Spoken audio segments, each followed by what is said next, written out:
السلام علیکم ورحمۃ اللہ وبرکاتہ۔ شیخ مولانا عزیز الرحمان سلفی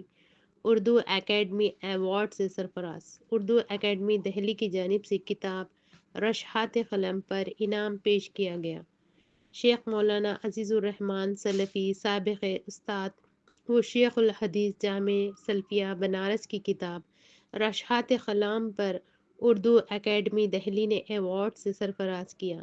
اس ایوارڈ کو حاصل کرنے کے لیے مولانا کے صاحبزادے موتی الرحمان عزیز نے شیخ مولانا عزیز الرحمان سلفی کی اجازت سے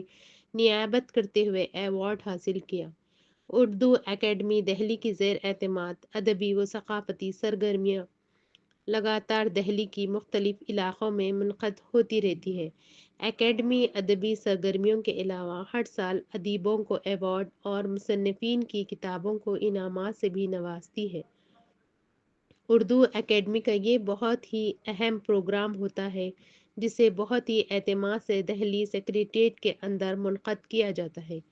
گزشتہ سال ایوارڈ کا اور اس سال انعام کا جلسہ اس اہم مقام پر منعقد ہوا۔ اس سال گزشتہ 3 برسوں کے منتخب 44 کتابوں پر مصنفین کو اول، دوم اور سوم انعامات کے لیے منتخب کیا گیا، جنہوں نے جلسے میں شریک ہو کر اپنا انعام، اکیڈمی کا نشان اور سند حاصل کیا۔ پروگرام میں مہمان خصوصی کے طور پر جناب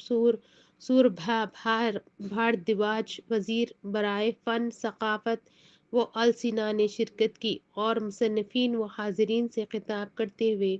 انہوں نے کہا کہ یہ بہت ہی خوشی کی بات ہے کہ ہمارے درمیان آپ جیسے عمدہ مصنفین ہیں جن کی کتابوں کو آج کے الیکٹرانک دور میں بھی بڑے شوق سے لوگ پڑھتے ہیں۔ یہی وجہ ہے کہ آپ جیسے مصنفین کی حوصلہ افزائی کے لیے اردو اکیڈمی کتابوں پر انعام دیتی ہے۔ مہمان اعزازی وزیر برائے خوراک وسط جناب عمران حسین نے مصنفین سے خطاب کرتے ہوئے کہا کہ ہمارے درمیان اچھی کتابیں لکھی جا رہی ہیں اور ادبی حلقوں میں وہ بہت ہی زیادہ مقبول بھی ہو رہی ہے۔ اکیڈمی ثقافتی و ادبی پروگرام جسے تندہی سے کرتی ہے، اس کے لیے بھی اکیڈمی مبارکباد کے مستحق ہے۔ صدارتی کلمات ادا کرتے ہوئے اردو اکیڈمی کے وائس چیئرمین پروفیسر شیپر رسول نے کہا کہ کتاب کی حیثیت اپنی جگہ مسلم اور بغیر کتاب پڑھے کام نہیں چلتا۔ ایک کتاب پڑھنے کے بعد آدمی کی شخصیت وہ نہیں رہتی جو کتاب پڑھنے سے پہلے ہوتی ہے۔ آپ تمام لوگ جو مختلف سرگرمیوں سے وابستہ ہے، لیکن قلم کی سرگرمیاں ہی ہے جو آپ کو مخصوص بناتی ہے۔ استقبالیہ کلمات ادا کرتے ہوئے اردو اکیڈمی احمد احسن عابد نے کہا کہ اکیڈمی جیسے ادارے اس لیے قائم ہوئے ہیں کہ جو بھی اردو میں اہم خدمات انجام دے رہے ہیں ان کی حوصلہ افزائی کی جائے۔ آپ تمام مصنفین جن کی کتابیں انعام کے لیے منتخب ہوئی ہیں مبارکباد کے مستحق ہیں۔ جلسے تقسیم انعامات کتاب میں جن مصنفین انعامات حاصل کیے ان میں پروفیسر توقیر احمد خان جدید اردو شاعری، جناب معصوم مراد آبادی اردو صحافت آغاز سے 1857 عیسوی تک کا ایک مختصر جائزہ، جناب اسد رضا تنزانچہ، ڈاکٹر انا دہلوی آبروِ غزل، ڈاکٹر ذاکر فیضی نیا حمام، ڈاکٹر راشدہ رحمان ابتدائی دور کے ناول نگار خواتین، پروفیسر مینوجو بخشی ابرکرم، ڈاکٹر عبدالباری قاسمی تفہیم و تعبیر، ڈاکٹر محمد نعمان خان فلسفہ تعلیم، جناب سہیل انجم تفتیش برسنگ، پروفیسر شہزاد انجم اردو کے غیر مسلم شعراء اور ادبا، جناب انتظار نعیم اجالوں میں سفر، جناب معین شاداب افکار و اظہار، ڈاکٹر تسنیم بانو تحریک نسواں اور خواتین افسانہ نگار، جلد اول، ڈاکٹر زاہد حسن اردو شاعری میں جب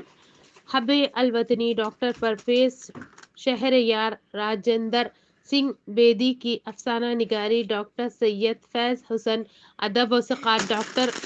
ابراہیم افسر، رشید حسن خان کی ادبی جہاد ڈاکٹر نوشاد منظر، غالب ہندی ادیبوں کے درمیان ڈاکٹر شمع افروزی زیدی، جنہیں میں نے دیکھا، جنہیں میں نے جانا، محترم غزالہ قمر